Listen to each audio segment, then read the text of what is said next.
Picture the most beautiful city ever imagined, a city built on wisdom, governed by reason, and at its gates, a strange procession.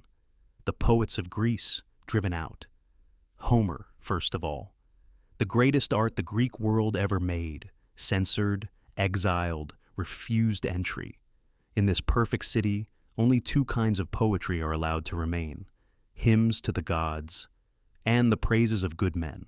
Everything else is banished. It looks like an act of breathtaking censorship, the silencing of everything Greece held sacred. But look closer. Plato does not banish the poets to leave an empty silence behind them. He banishes them to replace them with himself. He will become the new epic poet, the new lyric poet, the new tragedian, the new maker of comedy. He will supersede every genre the Greeks ever wrote inside a single body of work. And he will crown it with one hero, to stand where Achilles and Odysseus once stood. He banishes the poets, only to become them. To understand the banishment, you have to understand the man. Plato is not only a philosopher, he is one of the supreme artists of the ancient world. The dialogues are subtle, beautiful, profound, arguably the greatest achievement of Greek art, and one of the greatest of any culture in any age. And Plato came to philosophy as an artist. He began as a writer of tragedies, the most gifted pupil Socrates ever had. His great question was never politics alone or ethics alone. It was the link between them, and beyond it, the link between ethics and beauty itself. So begin with Homer. In Book 3 of the Republic, Plato says astonishing things about him. You might suspect professional rivalry, and you would be partly right. Plato is a very great poet, and he means to supersede Homer, so he criticizes him without mercy. Homer, he says, is a bad man, an ignorant man, a teacher who miseducates his audience and leaves their flawed souls worse than he found them. So, the poets must be censored. Decades later, in the laws, Plato is still censoring them, still refusing to let Homer back in unless he behaves. Tragedy, comedy, lyric, all of it condemned because all of it breeds ignorance. But notice what Plato means by poetry. For him, poetry is always teaching. It can never be separated from education. And it is not just verse and metrical lines. Poetry means every kind of making: painting, sculpture, architecture. And more than that, constitutions, laws, whole cities.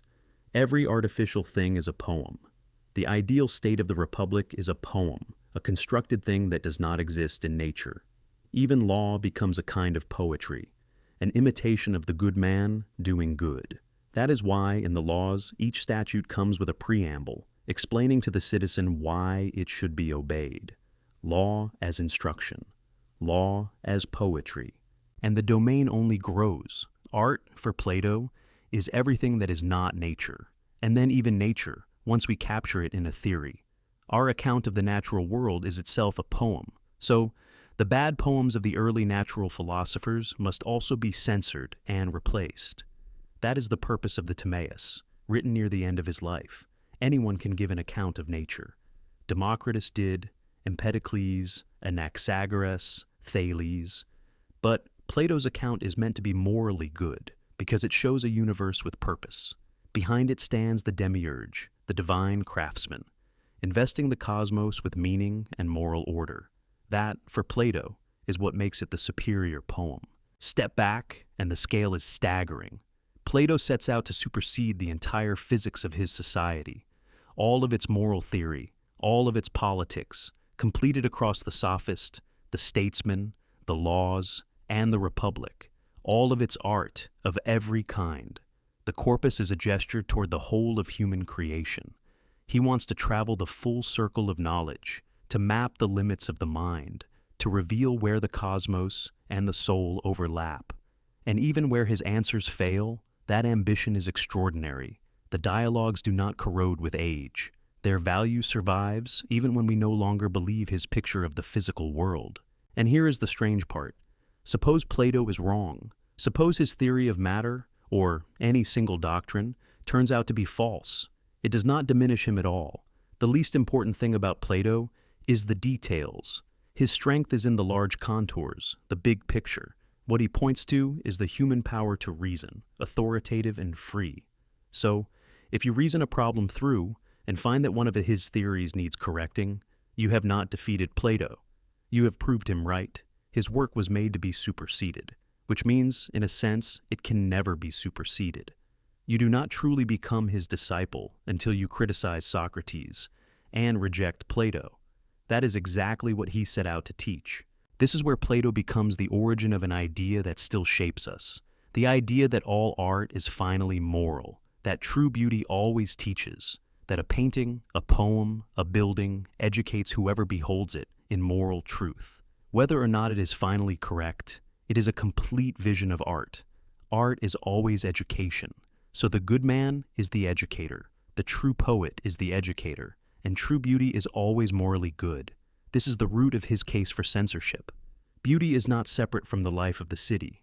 It is the very means by which a community teaches its members what they owe each other. It is a dangerous idea, and Plato knows it. In coarser hands, it becomes the Philistine censorship of the modern tyrant, burning what it cannot understand. It would be a terrible loss to lose Greek architecture, sculpture, myth, tragedy, comedy, and epic, simply because a judge calls them immoral. And yet Plato insists these works do harm. They make the soul worse. They leave a person ignorant and vicious. So his solution is radical. He will supersede all of Greek poetry. In the city of wisdom, only two kinds of poetry survive: poetry in the widest sense, hymns to the gods, and the praises of good men. Everything else is either needless or wrong, which leads to a quiet, audacious claim. Every one of Plato's own dialogues must be allowed into the good city, because he means to make art that does not corrupt. So each dialogue must be one of those two permitted things: a hymn to the gods or the praise of a good man. Each is built to teach. Each exists to bind the soul and the city together, and to make us more virtuous, not merely to give us pleasure, for pleasure is not the good. Pleasure is not virtue. The dialogues offer only as much pleasure as is consistent with the difference between right and wrong. So, watch him do it, genre by genre. Begin with lyric, the poetry of powerful inner feeling, Sappho, Anacreon, Stesichorus. But many of those powerful feelings drive us toward evil. Everyone knows what it is to act under great anger or great desire. And Plato does not want a poetry that fans those flames, that teaches us to indulge every whim, even when it corrodes the soul and the city. So, he writes a new lyric to supersede the old. He writes the Phaedrus, a great hymn to love, that shows what an orderly soul looks like, and praises love more movingly than any lyric poet before him. Because, he insists, the heart of good speech is knowing what you are talking about. Lyric is the hardest genre to moralize, and lyric is where he proves it can be done. There is an old story behind this. The poet Stesichorus, legend says, was struck blind for slandering Helen of Troy, and his sight returned only when he composed a recantation, a song in her praise. Plato means to be the new Stesichorus, but improved. The poet who never gives the slanderous speech in the first place, who writes the finest lyric there is, while leaving out the poison that would make his listeners worse. Morality stands over his art like a supervisor. Ethics governs poetics. But lyric is only the beginning. Plato also intends to be the new Homer. Listen, and you hear a journey running through the dialogues, like a thread. They are always going somewhere, and yet never quite arriving. Notice that Socrates, unlike the traveling sophists, almost never leaves the city. His odyssey is a journey of the soul, not the body.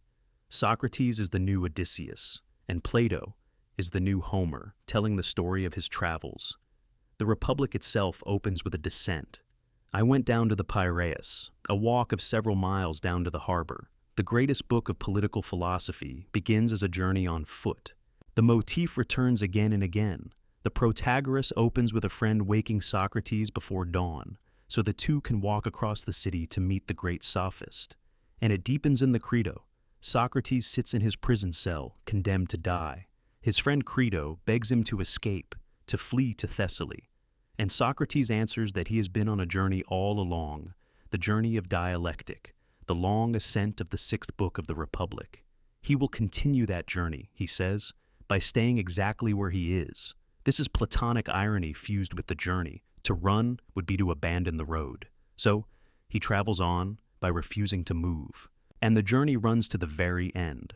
After Socrates drinks the hemlock, he is told to walk about the cell until the poison reaches his heart. The final steps of the final journey. Nothing in the dialogues happens by accident. If Socrates walks, he walks for a reason. If he drinks, there is a reason.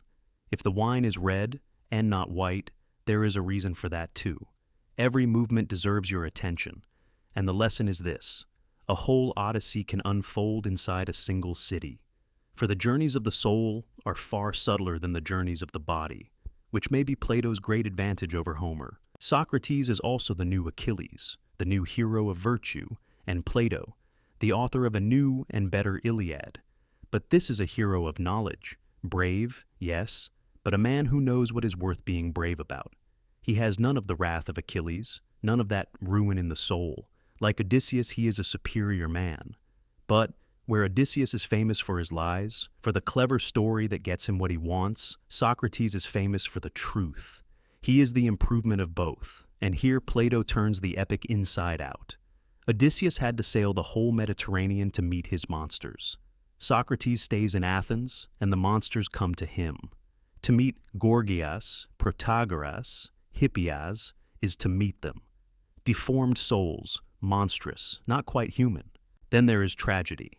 Plato plainly regards the tragedians as poison in Athenian education. In the Symposium, the drunken Alcibiades crashes the party dressed as the god Dionysus, and Plato is aiming at Euripides, the last of the three great tragedians. Euripides loves to pour irony and moral disorder into his plays, unsettling his audience, corrupting their souls. And when his tangled plots cannot be resolved, he lowers a god onto the stage by a crane, the deus ex machina, a divinity no one really believes in anymore, dropped in to fix the ending. Plato seizes that famous device and turns it into a joke. The same man, the Symposium says, can write comedy and tragedy. And Plato, who burned his own tragedies when he followed Socrates, treats Euripides as the very type of the corrupting poet. For Plato means to be the new tragedian, too. His hero, Socrates, has something of the great tragic figures of Aeschylus, the first of the three great tragedians, the poet of moral order, who wrote the Oresteia. But Socrates is missing one thing: the tragic flaw. He has none of the hubris, none of the blindness of an Oedipus stumbling toward his doom. Socrates knows precisely what he is doing and why. He walks toward death with open eyes, a tragic hero without the tragedy of error, and the tragedy reaches its climax in the apology. After the court condemns him, Socrates turns to the men who voted against him and warns them, "Blood guilt will fall on you. Vengeance is coming." It is the voice of the Oresteia, of the Furies, of the old moral order of Aeschylus. Then he turns to those who would have spared him and tells them not to grieve, for he is going somewhere better. Here is the pity and fear, the catharsis that Aristotle says is the very soul of tragedy. Plato can banish the poets without losing a thing. Tragedy is superseded by a true tragedy of a good man doing good. Epic by a true epic whose hero is the soul. Lyric by a true lyric whose love is for forms and souls, not mere bodies. One genre remains: comedy. The same poet, the Symposium reminds us, can write comedy and tragedy.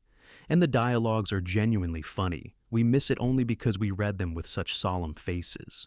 They are deeply serious and wildly playful at once, packed with inside jokes for anyone who knows Greek culture. The Parmenides may be the greatest piece of high comedy ever written, nearly impossible to follow, and secretly a lampoon of philosophy itself. Who else would build a string of jokes about the nature of being and expect to get away with it? In the Euthydemus, two foolish brothers fire off one absurd argument after another, the duller one carefully explaining the nonsense to Socrates. But Plato never stoops to the crude slapstick of Aristophanes. His comedy lives at a higher level, and its weapon is irony, saying one thing and meaning another. There is a kind of mask over Socrates, a shell, so that those unfit for philosophy can never break through to what lies inside. That is the meaning of Alcibiades' strange image in the Symposium. Socrates, he says, is like Marsyas the satyr, the creature who dared to challenge Apollo in music and was flayed of his skin for losing to a god. Socrates wears an outer skin of irony, and you discover what his words truly are only by opening them up. Dramatic irony, symbolic irony, and hardest of all, logical irony. So, Plato becomes the new Aristophanes as well. But an Aristophanes with an ordered soul, a writer of high comedy that speaks to the mind, not low comedy that plays to the eye, and to people with no ideas. This is comedy that improves its listener. It ridicules only what truly deserves it: ignorance, stupidity, foolishness, and vice. Laughter organized from a moral point of view. And this comic spirit runs everywhere through the dialogues, binding the whole divine comedy into a single living thing. Now stand back and see the whole. Plato does not simply censor the poetry of Greece and leave an empty space behind. He fills the space himself. He becomes the new epic poet, the new lyric poet, the new tragic poet, the new comic poet. And he does it all within one body of work. One man, it turns out, can write comedy and tragedy, and epic and lyric besides. But the most remarkable thing of all is what stands at the center of this new poetry: a new hero, a universal hero of the soul, of knowledge, of wisdom, a figure as enigmatic and shape-shifting as the art that carries him. That hero is Socrates, a hero of knowledge, not of war, a hero of the soul, not the body, a hero of virtue, not of self-indulgence and pride. He is the new ideal that supersedes them all, the Homeric ideal, the tragic ideal, the comic ideal, the lyric ideal, an autonomous hero of reason. And so, something quietly shifts in the imagination of the West. From now on, when we picture the Greek hero, we think less of Homer, or Stesichorus, or Aeschylus, or Aristophanes. We think instead of two figures: the hero as creator, Plato, and the hero as creation, Socrates. And those two are almost impossible to pull apart. It is one of the deepest puzzles in reading the dialogues. Where does the artist end and the artwork begin? Plato's supreme achievement is to have made this enigmatic man, Socrates, a universal hero for a universal work of art. Because in the end, all the dialogues are a single work of art, and each dialogue is one chapter within it. This one hero points beyond himself toward a universal beauty, a universal truth, a universal virtue, things we mortals could never have imagined had we never been allowed to meet him. This is the final heroism Plato reaches for. Through both myth and reason at once, he shows that the two are not enemies. They fold together as necessary halves of a whole. Imagination and reason, bound together, let us bind the divided soul. The bound soul lets us unify the city. And the city is a small image of the universe itself. So the dialogues leave us with a vision, a cosmos that is one and ordered and divine. And we catch a glimpse of that unity for a moment whenever we stand before the perfect and superior works of art that Plato made.